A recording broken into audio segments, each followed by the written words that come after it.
Well guys, we had our first frost 2 days ago, and I had originally intended to do this video yesterday, but something terrible happened with the chickens. So we are now 2 days after the first frost, and for the last 2 nights it has dipped below freezing. The first night especially was very, very cold.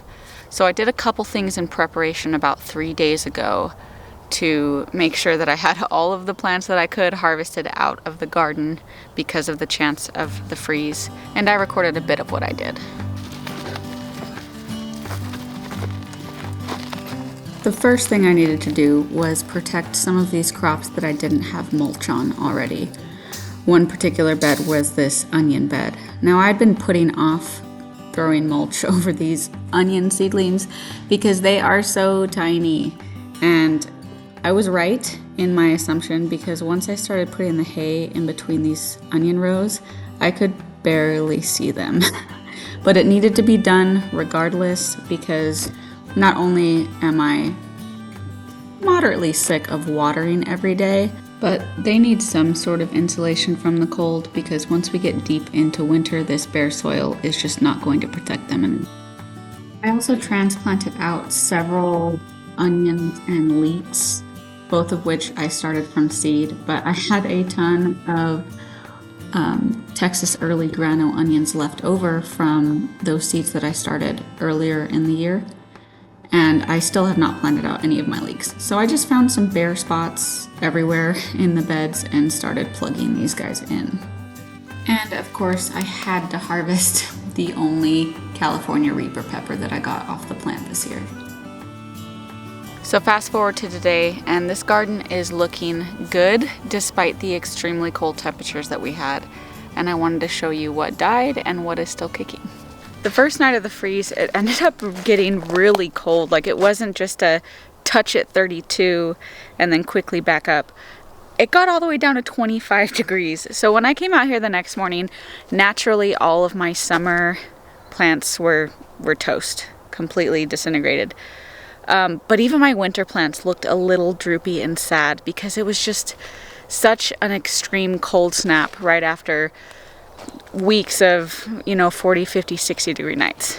The first victim of the winter freeze is the basil, of course. Basil is not cold tolerant at all. And at the first touch of frost, this thing just crumbled. Now, the reason some plants can withstand a frost and some can't has a reason to do with the cell walls and how they're made up. So when non-hardy plants like this basil get frost, the liquid inside the cells freezes.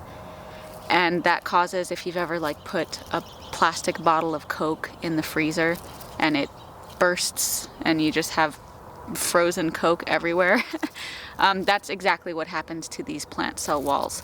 Now, it's different in a cold hardy vegetable like broccoli or brassica or anything you can grow over the winter, is they're able to expand. Those cells are able to expand and retract when they thaw, and not burst. So the reason these plants look like mush after they've been frozen and thawed is because the cell walls just got obliterated when they thawed out from the freeze. So this sad little basil plant is gone, as well as my Reaper pepper.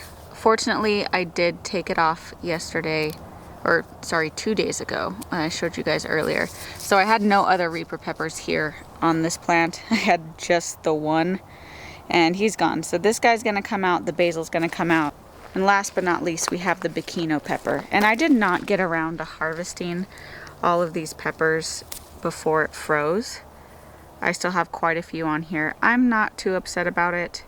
I was really, really tired of picking them. So I don't mind losing a couple. What I'm actually going to do is just throw this whole Bikino pepper bush in with the chickens. They're not gonna eat. I don't recommend throwing tomato and pepper plants in with your chickens because you don't really want them eating the foliage. It can be toxic in large amounts, but they're not going to eat this wilted, gross foliage, and they will be attracted to the vibrant orange of the peppers, which is totally okay for them to eat. So I'm going to take this whole plant out and just toss it to them, and they can have their fill of these frozen and thawed peppers that are kind of squishy. Oh, God. Squishy, still edible. I mean, you can still eat them just like if you had frozen a pepper in the freezer and then thawed it and ate it like in a fajita or something. They're still good. They still taste good. I just don't want them. And I surely don't want to pick them. Everything else in this garden is cold tolerant though, and still thriving, although some of these plants look a little sad. For example, this fern leaf dill in here. Dill is a cold tolerant plant, but as I said earlier, see how it's all droopy and sad? As I said earlier, the extreme cold snap that we had, it went, at least in the morning when I got up at around 7 a.m. in this garden, my thermometer said it was 25, which is really cold to be your first freeze. That's not even a first frost anymore. Frost falls into the category like between 28 degrees Fahrenheit and 32 degrees Fahrenheit. This was a full-on freeze. And last night was pretty cold too, although I didn't wake up and check the temperature this morning. I came out and my plants looked very sad. And they are waking up now with the sunlight. It's a bit warmer. I want to say it's in the 60s right now. And it's just taking them a little longer to recover with these cold snap nights. But we are predicted to warm up over the next 10 days. And I don't think we have another freeze coming. Although I usually run about between 5 and 10 degrees colder than what the forecast actually gives us for the city limits. In this bed with the cauliflower and Brussels sprouts, these Brussels sprouts look a little droopy. They are frost tolerant. They can obviously handle a frost. It's just they are taking a bit of a beating at night, but this shouldn't be a problem. They should perk right back up. I'm going to water them here shortly, and like I said, the weather will be warmer for the next 10 days, so they'll have a chance to recover. And all of my leftover brassica transplants are doing just great. I did sow this area with rutabaga, but I do not see any rutabaga coming up yet. We'll see. We'll give it some more time. Because I live in the high desert and have such extreme temperature fluctuations from day to night, it can be difficult to to sow seeds in the ground this late in the season, because it is getting down to freezing temperatures at night, warmer during the day. So these seeds may not germinate, or if they do, I might have another cold snap and they're just too young to handle it. Who knows? But I threw them in there anyways, just in case, because I didn't have a really great year for starting rutabagas. And I still have a ton of onions left, so I transplanted some in here. You can see that little guy right there. In a row all along this bed. I also took some of these leeks and transplanted them in the bed over here where I had poor carrot germination. So these are the leeks, you can see. Just a few. They survived the frost, so I'm fairly confident they will grow and be big, awesome leeks that I can make soup out of. And still in the same bed, along with these spare brassicas I had left over, I also planted calendula, which is a frost hardy flower, but as you can see here, this is a healthy leaf that was undamaged by the frost, and then over here is a dead leaf. I'm just going to pull this off and show you guys. So as you can see, it behaves much like the pepper leaves, where it's just lost all of its structure, and that's fine. There are still healthy leaves on this plant, so I'm not worried about it, but they did get some damage. It's not quite as cold tolerant as these thick-leafed brassicas are. And I'll show you another plant right now where having an established plant really does help. Right here is a calendula that I had all summer long. It wasn't producing very many flowers for me, but it did stay alive. So it's been in the ground for probably close to 4 or 5 months. And as you can see, it is completely unbothered by these frosts we have. It's probably got a very good root system. It's got lots of foliage to help protect itself from the cold. And it's even got flowers it's giving me now. So that's good. I'm happy for this calendula. And I also have one over there. It's just rather sad looking. It didn't do very well for the summer. But this guy's bouncing back. And this is the difference an established plant makes when you're coming to extreme temperature fluctuations or just extreme weather. They can do a lot better than new transplants or seedlings. None of my transplants or seedlings have died. Some of them just look a little worse for wear. I'm pretty confident in their ability to bounce back though, especially since I think all of the US, if I'm guessing correctly, I watch a weather channel on YouTube. I think all of the US had a pretty extreme cold snap these past couple days. And then it's supposed to warm back up. It's definitely going to warm back up here. We have highs in the upper 70s this weekend and lows in the 40s or 50s, I believe. So it's going to be a far cry from the 25 degrees we had 2 days ago. It's going to give the plants plenty of time to recover. And on top of that, you know, a little freeze, the sprinkling of stress on these plants is going to invigorate them, encourage them to grow deeper roots. Their leaves will become hardier to the weather, and hopefully this will have sort of inoculated them to the cold weather that is to come this winter. I'm getting some amazing growth on my early Jersey Wakefield cabbages. Not quite solid. Probably a couple more weeks till I can harvest these guys. But all of these early Jersey Wakefield cabbages are going to be delicious in the next month. And I have to show you guys my little experiment cabbage that was regrown from the summer. It is forming a head.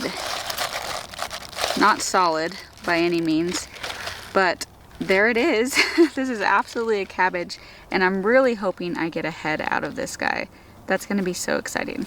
I do have to tell you though, it's not really growing, even though it had a head start, it already had roots in the ground, it came back from foliage. It's not really grown any faster than these early Jersey Wakefields are, and I started these guys from seed. So it would be cool if I got a head out of a second year cabbage that I over summered here.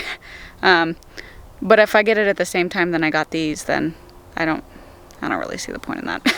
Before the freeze came, I did go and get some hay from my neighbor to cover these onions because I just wanted them to have a little bit more insulation. Now it is nearly impossible to see them. There's one little guy. And for the most part, they all fared well. They're not growing very quickly, and I wish they would grow faster so that I could actually see them through all of this hay mulch. But they did fine over the freeze, and I'm just hoping that they kick off soon so I can feel like it's working. Like all this transplanting was successful and I will get onions next year.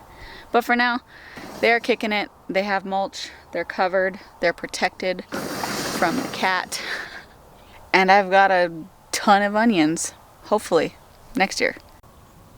This garlic though.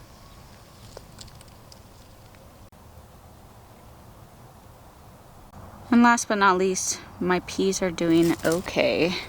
They're not as cold tolerant as like broccoli or cabbages or cauliflower. Cauliflower is actually not super cold tolerant, but they are still alive. Just a little sad, a little droopy.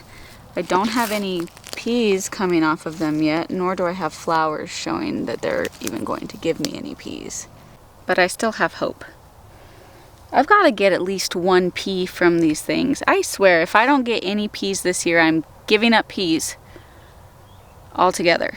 I'm about to give up carrots because my carrot germination was pretty bad on the second round. You know, it was really good on the first round before the cat came and ruined it.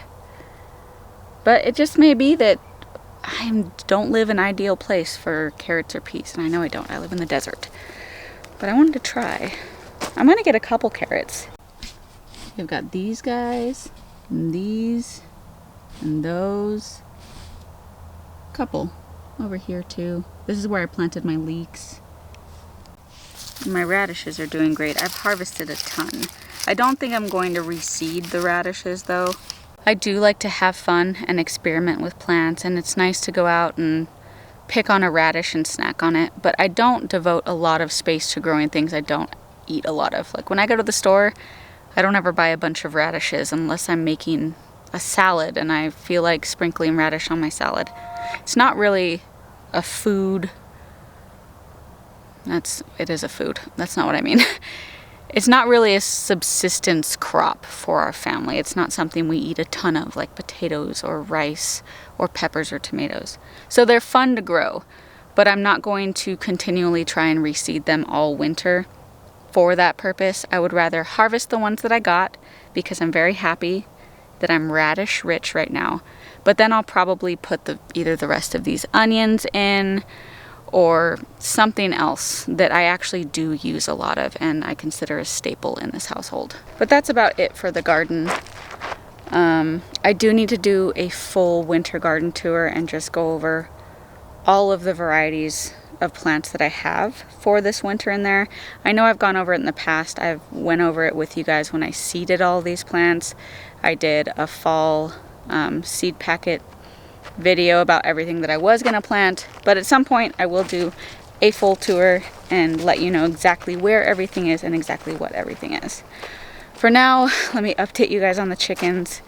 Everyone is safe and sound.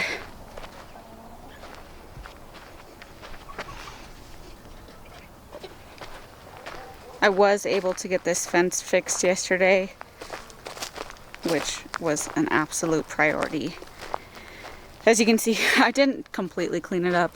This is still a piece that the coyotes had broken off. But I went back to Tractor Supply and got the same posts. These are plastic stakes with little, I don't know what these are called. But this is where you attach the line to the stake, and they have a metal bottom, so they drive into the ground really easily. They're only about $2.99, so I got a couple of them. Fixed up the fence. Fence is on and it's working. The only thing I haven't done yet is buy a new door. What I'm doing right now is just manually unscrewing it in the mornings and then screwing the 2 girls I have left back in at night. That makes them completely secure because this chicken coop is good. It's a good secure coop.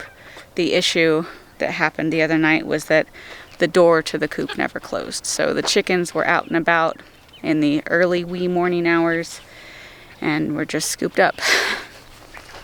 These guys are still good. Everyone's safe and sound in this chicken tractor. So the only thing I need to work on is getting a new door and doing some research into what I want to buy.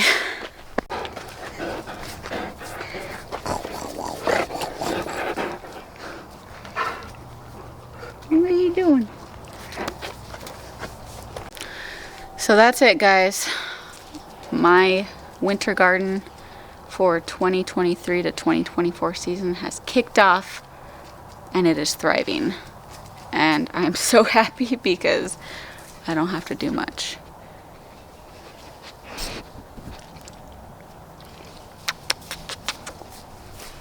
What I do have to do is preserve some peppers that I harvested the other day.